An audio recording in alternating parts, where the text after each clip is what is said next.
Bonjour à tous. La tragédie d'un Liban oublié. Merci d'être arrivé cette nuit, à minuit, de Beyrouth, pour nous raconter. Bienvenue, Alexandre Najjar. Vous êtes un avocat exigeant et un écrivain reconnu. Le Liban, on a l'impression qu'il s'enfonce dans le désespoir et peut-être même la misère. Vous manquez de tout. Oui, c'est vraiment la catastrophe à tous les niveaux. Les écoles aujourd'hui ont des problèmes très graves. Les hôpitaux manquent de tout. L'insuline, par exemple, est pratiquement inexistante. Les pharmacies sont pratiquement vides. Les produits alimentaires, il y a une pénurie de plusieurs produits. Est-ce que vous produisez plus ou... Non, en fait, on n'exporte plus parce que le problème, c'est que aussi les avoirs des déposants libanais sont gelés dans les banques. Ils ne peuvent plus transférer de l'argent.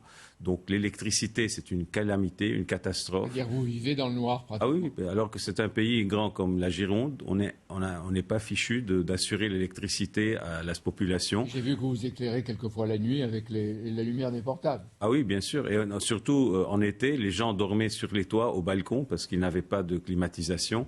La pénurie d'essence également. Il y a des files interminables devant les stations d'essence. Quelquefois, les automobilistes abandonnent leurs véhicules pour revenir le lendemain. Donc on voit des files interminables de voitures. Parce que les stations sont fermées parce qu'elles n'ont pas d'essence. Donc c'est vraiment un état vraiment catastrophique à tous les niveaux, donc bancaire, financier, humanitaire, parce que les hôpitaux peuvent pas au niveau opérer. de la santé. Oui, Et beaucoup de médecins d'ailleurs ont abandonné, ont quitté le pays parce que aujourd'hui, avec la dépréciation de la livre libanaise, avec l'inflation galopante, aujourd'hui beaucoup de médecins sont partis chercher ailleurs, enfin travailler ailleurs, aussi bien en Europe que dans les pays arabes. Et donc vraiment, je pense que dans l'histoire du Liban, on a fêté le centenaire du Grand Liban l'année passée. Je pense que dans l'histoire du Liban contemporain, jamais on a connu une crise aussi grave. Et pourtant, vous en avez connu. Ah oui. Des guerres civiles, des assassinats de l'ancien Premier ministre Rafik Hariri, etc. Bien sûr. Donc vous dites c'est une crise. Ah oui, non, mais ça, économiquement, au niveau financier, les avoirs gelés des déposants, la crise des hôpitaux, des écoles. Donc vraiment, je crois qu'il y a des situations quelquefois vraiment tragiques. Et on a beau avoir cette volonté de toujours résister, dont les Libanais sont connus pour cela, mais il y a un moment où vraiment, à trop tirer sur la corde, elle a fini par... Vous êtes en train de nous dire que la vie quotidienne, c'est devenu un cauchemar au Liban, que le peuple souffre et qu'il est peut-être entre la résignation et la colère. Bien sûr, mais aussi, il faut savoir que le salaire minimum aujourd'hui est de 30 euros. 30 euros. Aujourd'hui, alors que les 20 litres d'essence, c'est à peu près 15 euros. Donc aujourd'hui, quelqu'un qui gagne le salaire minimum, s'il remplit 2 fois de 20 litres d'essence, son salaire est parti. Donc c'est vraiment, il y a... Comment il se débrouille?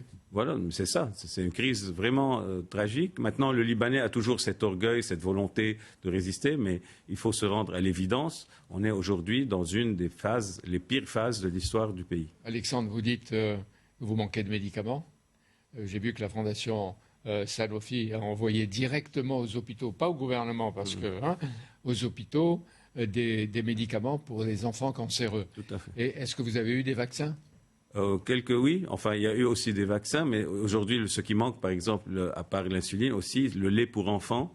Le lait manque cruellement et beaucoup de familles font le tour des pharmacies pour essayer de trouver le lait habituel de leurs enfants. C'est un pays qui vit avec la bougie. Oui. Beaucoup de gens maintenant sont revenus. Vous savez, pendant la guerre de 75 à 90, on a vécu des moments comme cela, mais c'était la guerre. Aujourd'hui, en temps de paix, on espérait pouvoir vivre de façon normale. Et là, on se rend compte qu'on vit des moments pires que ceux que nous avons expérimentés pendant la guerre.